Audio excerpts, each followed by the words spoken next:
বন্ধুরা, আজকে একটা নতুন গল্প নিয়ে আসলাম তোমাদের মাঝে। এটা সত্য এবং বাস্তব জীবনের ঘটনা। শেষ পর্যন্ত শোনার অনুরোধ রইল। শুনলে তোমার মধু চলে আসবে। দেরি না করে চলো শুরু করা যাক।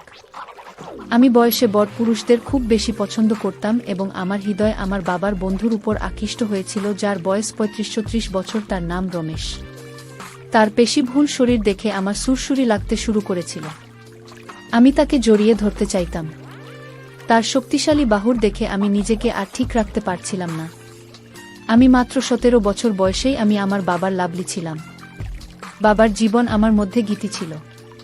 সম্ভবত এই কারণেই আমি খুব সুখে ছিলাম। আমার বয়স ১৭ বছর হলেও আমার কাজগুলো ছোট বাচ্চাদের মতো ছিল। কিন্তু আমার জীবনে এমন একটি মোড়েল যে সব কিছু বদলে গেল। এমন মনে হলো যে আমার ১৭ বছর বয়স থেকে একদম ২৫ বছর বয়সী হয়েছে। কারণ আমি কাউকে পছন্দ করতে শুরু করেছি এবং সম্ভবত তার প্রেমে পড়েছিলাম। আমি আমার সময়ের আগেই বড় হয়ে উঠতে শুরু করি। আমি আমার বাবার বন্ধুর প্রেমে পড়তে শুরু করি, যার বয়স ছিল ৩৫ বছর। হয়তো এটা আমার কোমল বয়সের অনুভূতি যে আমি নিজেকে নিয়ন্ত্রণ করতে পারিনি। অথবা বলা যেতে পারে যে সে আমার প্রথম প্রেম, যদিও সে আমার চেয়ে অনেক বড়। কিন্তু আমার এই নিষ্পাপ হৃদয়ের সাথে আমি কি করতে পারি যে তার জেদ নিয়ে বসেছিলাম। তাকে দেখার সাথে সাথে আমার হৃৎপিণ্ড দ্রুত স্পন্দিত হতে শুরু করে। আমার হৃদয়ে আওয়াজ উঠল যে এটাই সে, যার সাথে আমাকে সারা জীবন কাটাতে হবে। কারণ সেই রাতে আমার আবেগ অনিয়ন্ত্রিত হয়ে গিয়েছিল। সেই রাতে আমি রমেশের থেকে আর দূরে থাকতে পারিনি। তাই আমি তাকে অজ্ঞান করে তার। আমার নাম মৌমিতা। আমার বয়স খুব কম। আমার বাবা একটি বড় ব্যবসা করতেন এবং রমেশ আঙ্কেল তার খুব ভালো বন্ধু এবং তার ব্যবসায়িক অংশীদারও ছিলেন। সে বাড়িতে প্রায় আসত। সেদিন আমার বাবা আমাকে তার সাথে পরিচয় করিয়ে দিয়েছিলেন এবং বলেছিলেন যে এটি আমার ছোট্ট পাখি, আমার মেয়ে মৌমিতা। বাবার সেই বন্ধুর ব্যক্তিত্ব দেখে আমি তো স্তব্ধ হয়ে গেলাম। কোথাও থেকে তাকে আমার বাবার বন্ধু বলে মনে হলো না। আমার বাবার বয়স ৪০-এর উপরে, আর সেই অনুযায়ী রমেশের বয়স ও আমার বাবার সাথে প্রায় একই হওয়া উচিত। কিন্তু তাকে তার বয়সের থেকে ১০ বছরের ছোট দেখাচ্ছিল। এমন পেশিবহুল শরীর ছিল যে আমি তার দিকে তাকিয়ে রইলাম। বাবা বললেন, আঙ্কেলকে হ্যালো বলো। আমি অবশ্যই হ্যালো বলেছিলাম, কিন্তু তাকে আঙ্কেল বলতে পারিনি। আসলে আমি কিছু বলতে পারিনি। আমি শুধু তার দিকে চুপচাপ তাকিয়েছিলাম। আমাকে এইভাবে দেখে সে আমাকে আস্তে টোকা দিয়ে বলল, মৌমিতা, কি ব্যাপার? তুমি কি আমার সাথে কিছু কথা বলতে চাও? ওর সাথে কথা বলতে পারতাম, কিন্তু ওর শোনা কথাটা আমার হৃদয়ে বিঁধেছিল। কেন জানি না, ওর মুখ থেকে এ কথা শুনতে আমার ভালো লাগেনি। সেই সময় তো আমি রুমে চলে গেছিলাম। কিন্তু সেদিন থেকে রমেশ আঙ্কেলকে আমি পছন্দ করতে লাগলাম। তিনি একজন ৬ ফুট লম্বা মানুষ ছিলেন, এত সুন্দর ব্যক্তিত্বের অধিকারী যে তাকে দেখে ছোট ছেলেরাও লজ্জা বোধ করবে। তারপরে আমি সবসময় তাকে নিয়ে ভাবতে থাকি। দিন রাত সকাল সন্ধ্যা কখনো আমি তাকে দূর থেকে দেখতাম। তখনও সে বাড়িতে আসত।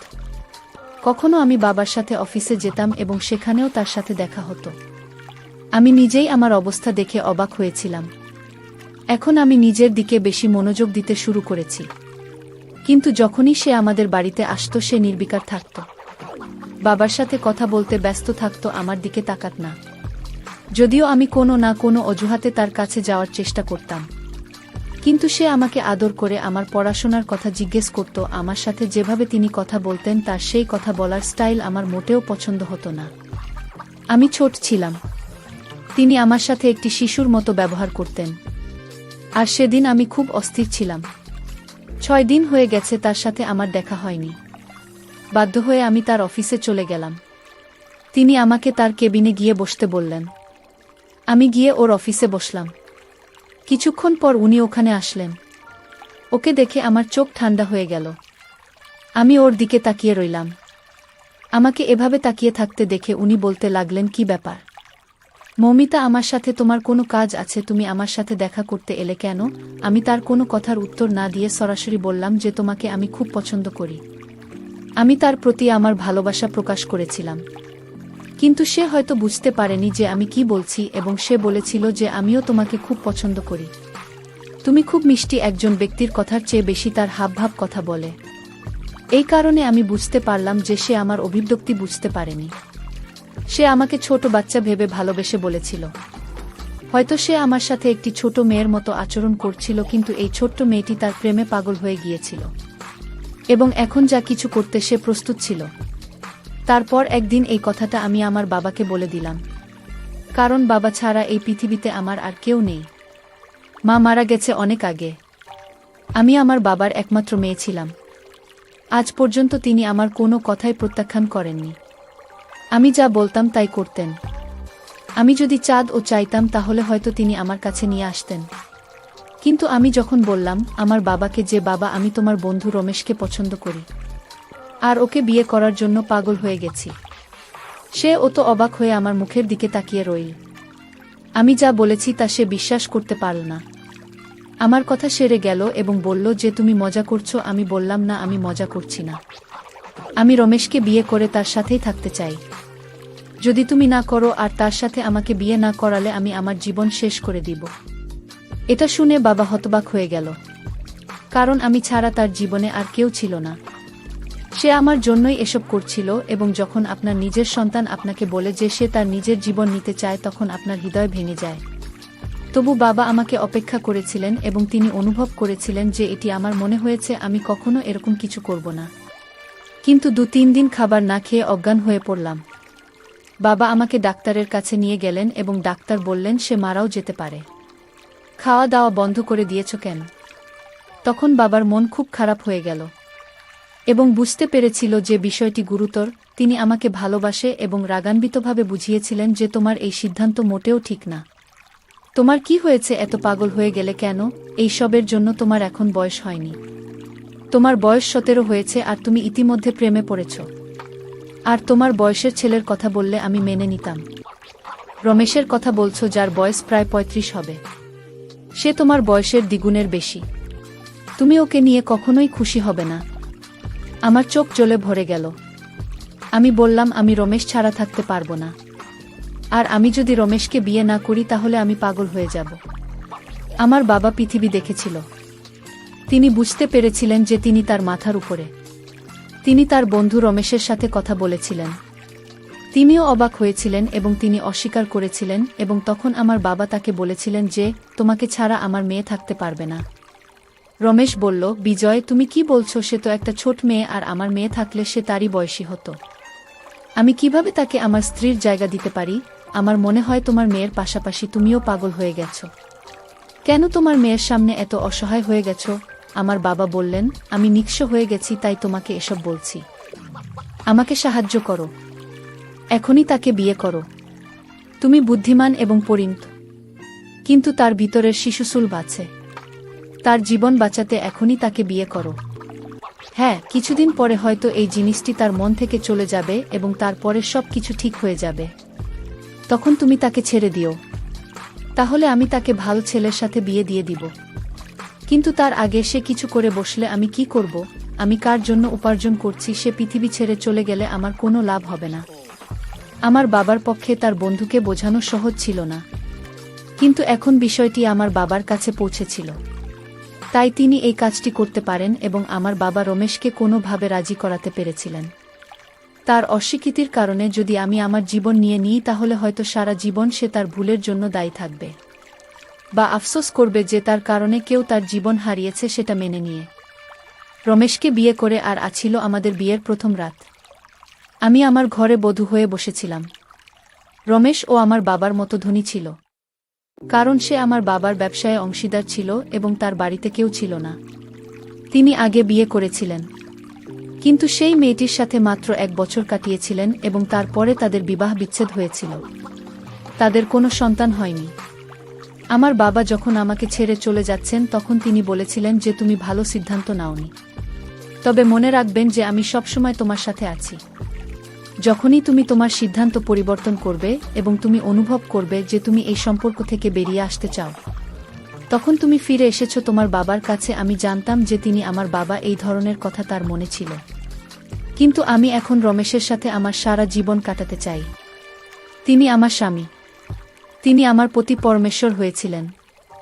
এখন এটাই আমার জীবন। আমিও একজন ভারতীয় মহিলা এবং আমরা ভারতীয় মহিলারা কেবল 4 কাঁধে চড়েই স্বামীর ঘর ছেড়ে যায়। আমি খুব খুশি ছিলাম। আমার বয়স ততটা ছিল না, কিন্তু আমি সিদ্ধান্ত নিয়েছিলাম যে রমেশকে সব রকমভাবে খুশি রাখার চেষ্টা করব।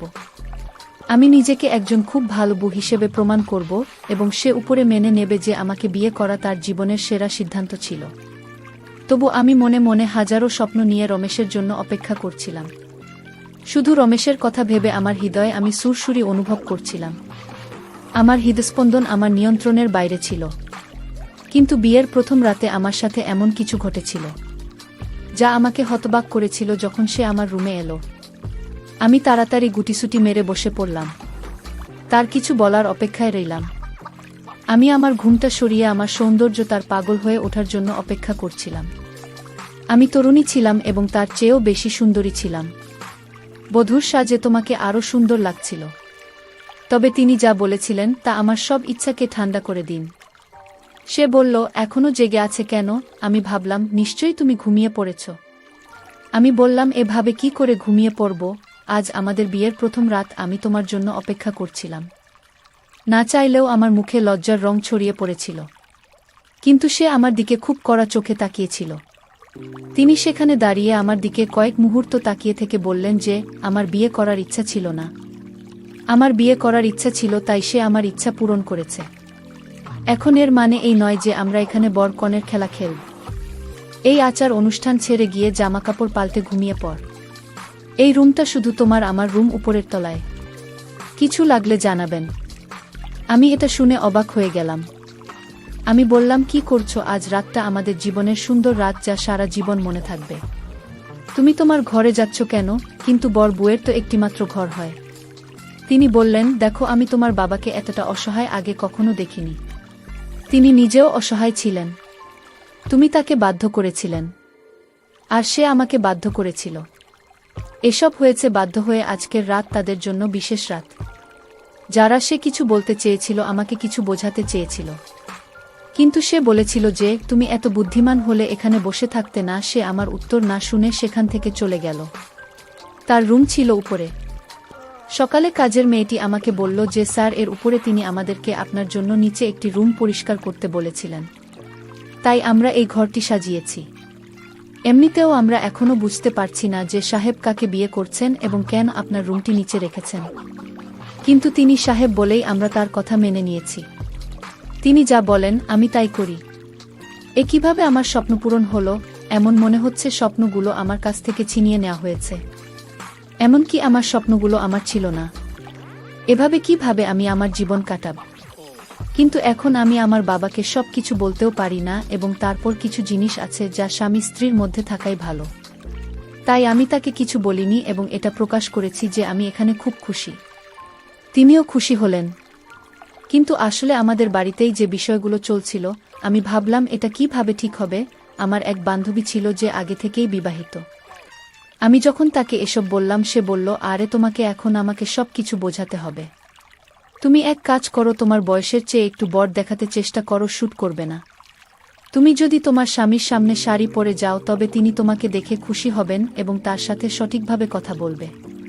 চুলের খোপা বান আসে, তোমাকে একটা ছোট মেয়ে ভাবছে, সেই জন্যই সে এমন করেছে।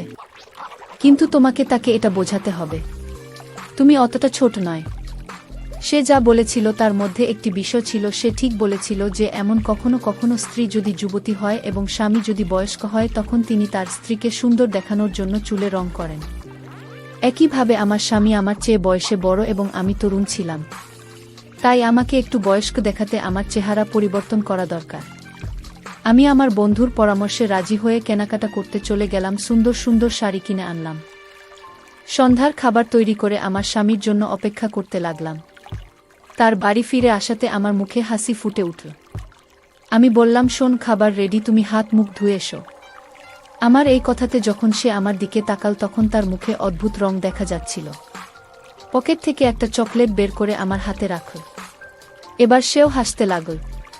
তিনি বললেন, বড় কথা বললেই কেউ বড় হয় না। তুমি অনেক বড় বড় কথা বলে এখন তুমি এমন অভিনয় শুরু করেছ। কিন্তু ভুলে যেও না যে তুমি এখনো আমার কাছে ছোট্ট মেয়ে। সেই চকলেটটা দেখে আমার কান্না পেয়ে গেল। আমি ফুপিয়ে ফুপিয়ে কাঁদতে লাগলাম। আমি আমার রুমে এসে দ্রুত আমার খোপা খুললাম এবং আমার শাড়ি পরিবর্তন করে আমি আয়নায় নিজেকে দেখতে লাগলাম এবং ভাবতে লাগলাম, কাউকে ভালোবাসা কি এত বড় পাপ? লোকে বলে ভালোবাসার কোনো বয়স হয় না, তাহলে কি অপরাধ করলাম যে এই লোকটা আমার সাথে এমন করছে? আর এখন কাউকে বলতেও পারছি না। আমি খুব খারাপভাবে ফেঁসে গেছি। আমাকে কিছু করতে হবে। একদিন তো সীমা পার হয়ে গেল, সে ফোনে কারো সাথে কথা বলছিল এবং আমার সম্পর্কের কথা বলছিল। এটাও বলেছিল যে সে একটি ছোট্ট মেয়ে, তার কাজও তেমন এবং তার বুদ্ধিমত্তাও তেমন। আমি কিভাবে ওকে আমার স্ত্রীর জায়গা দিতে পারি? বিজয় আমাকে জোর করছে, না হলে ওর মেয়েকে বিয়ে করতাম না। ব্যাপারটা ওর মনে থেকে যেত এবং সে আমার সাথে বিজনেস পার্টনার শেষ করে দিত। জানো তো, আমরা একটি নতুন কারখানা করতে চাই। এখন আমরা একটি কারখানা নিয়ে বসে থাকতে পারবো না, তাই বাধ্য হয়ে আমাকে এসব করতে হয়েছিল। নইলে ভাববো বিয়ে এমন একটি জিনিস যা তামাশা নয়। তার মানে সেই সব করছে বাধ্য হয়ে, না হয় নিজের মতো হবে। তিনি আমার বাবার সাথে একটি নতুন ব্যবসা শুরু করতে চেয়েছিলেন, তাই তিনি এসব বলছেন এবং তার জন্য আমি তার জীবনে একটি বাধ্যতা ছিলাম। বলা হয় যে আপনি যাকে ভালোবাসেন তাকে আপনি খারাপ কথা বলতে শুনলেও আপনার ভালোবাসা শেষ হয় না। আমার ভালোবাসাও তখনও শেষ হয়নি, কিন্তু ভালোবাসার চোখ অবশ্যই খুলেছিল। তার মানে এটা যেই লোকটা যেমনটা দেখা যেত এমনটা মোটেও নয়। সে আমার বাবাকে বলল, আমি তোমার একটা বড় উপকার করেছি। আমি তোমার মেয়েকে বিয়ে করেছি তার জীবন বাঁচানোর জন্য, না হলে তুমি বলেছিলে যে সে নিজেই কিছু করে বসবে, কিন্তু দেখো এটা আমার জন্য খুব মুশকিল। কিন্তু আমার বাবা বলল যে আমি সারা জীবন তোমার উপকারের কথা ভুলব না। এর মানে এই যে তিনি আমার বাবাকে নিচু দেখিয়ে তার প্রতি নিজের অনুগ্রহের ভার চাপিয়ে তার যে কোনো ইচ্ছায় তাকে রাজি করাতে চেয়েছিলেন। এবং আমি কিছুদিনের মধ্যে জানতে পারলাম যে এই নতুন ব্যবসায় তিনি নিজেকে 70% অংশীদার বানিয়েছেন এবং আমার বাবা মাত্র 30% পেয়েছেন। এই বলে, এখন আমি তোমার জামাই, এটা একটা পারিবারিক ব্যাপার। আমি তখনও রমেশের প্রেমে পড়েছিলাম, কিন্তু এখন হয়তো আমার ভালোবাসার একটা সিদ্ধান্ত নেওয়ার দরকার ছিল, আর আমি সেই সিদ্ধান্তই নিয়েছিলাম। সেই সিদ্ধান্তটা এমন ছিল যে আমি যদি এখন আপনাদের সবাইকে বলি, আপনারা সবাই অবাক হয়ে যাবেন। কিন্তু যে কথাটা আমার মনে এসেছিল, এটা এমনই ছিল। একদিন আমি গিয়ে তার সামনে বসলাম এবং জিজ্ঞাসা করলাম, আপনি আমাকে আপনার স্ত্রী হিসাবে গ্রহণ করতে প্রস্তুত কি না? তিনি একজন ব্যবসায়ীও ছিলেন এবং তিনি বুঝতে পেরেছিলেন যে আমার স্টাইলটি ও ব্যবসার মতো। সে বলল, তার উত্তর কি আমি দেওয়ালে লিখে দেব? তুমি জানো না কি সেটা যাও খেলো, আর তুমি যা নিয়ে খেলতে চাও সেটা আমার জীবন হতে পারে না। আমি বললাম, আমি তোমাকে একটি সুযোগ দিতে চাই। তিনি বললেন, সুযোগ দেওয়ার মানে কি? আমাদের মধ্যে জোর জবরদস্তি ছাড়া আর কিছুই নেই। কিছু হবে না, কোনোদিন হতে পারে না। দেখো, তুমি মোটেও আমার টাইপের নন এবং তুমি অনেক ছোট। তুমি কি মনে করো যে তুমি যদি কাউকে ভালোবাসো তার মানে এটি তার জন্য প্রযোজ্য? তাতেও তোমাকে ভালোবাসতে হবে। এটা কোথায় লেখা আছে? এটা হয় না। তুমি তোমার বাবাকে ব্ল্যাকমেল করছিলেন এবং সে আমাকে ব্ল্যাকমেল করছিল, আর এভাবেই তুমি আমার জীবনে এসেছ। কিন্তু তুমি কখনোই জিততে পারবে না। আমি তোমাকে কখনোই আমার স্ত্রী হিসেবে গ্রহণ করব না এবং আমি তোমাকে বলবো তোমার মনের মধ্যে এমন কিছু না আনতে, কারণ আমি তোমার মতো অনেক মেয়েকে দেখেছি। আমি যাকে চাই তার সাথে থাকতে পারি। হ্যাঁ, আমি যেতে পারি। তোমার কি মনে হয় আমার জীবনে মেয়েদের অভাব আছে? এমন করার কথা শুনে আমার মনটা কান্নায় ভরে গেল, চোখ দিয়ে জল পড়তে লাগল। হয়তো আমার ভালোবাসা দুর্বল, আমার ভালোবাসার শক্তি থাকলে আজ তুমি আমার হতে। তিনি বললেন, তুমি নিশ্চয়ই কোনো বাজে বই বা উপন্যাস এইসব পড়েছ যা তোমার মাথায় গেঁথে গেছে, কিন্তু বাস্তব জীবনে এমন না। আমার আর তোমার বয়সের ফারাক বুঝে বাবার বাড়ি যাওয়ার প্রস্তুতি নিয়েও না হলে সারাটা জীবন এই বাড়িতেই কাটবে। তুমি এখনো তরুণী, তোমার জীবন নষ্ট করো না। সেই রাতে আমি অনেক কেঁদেছিলাম, এমনভাবে কেঁদেছিলাম যে আমি শেষবারের মতো খাচ্ছি এবং এরপরে আমার চোখে এক ফোঁটা অস্ত্র থাকবে না। আমার মনটা খুব কষ্ট পেয়েছিল। সকাল থেকে রাত হয়ে গেছে।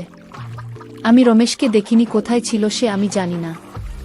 কিছুক্ষণ পর চাকর এসে আমাকে বলল যে তার খুব খারাপভাবে অ্যাক্সিডেন্ট হয়েছে এবং সে হাসপাতালে আছে।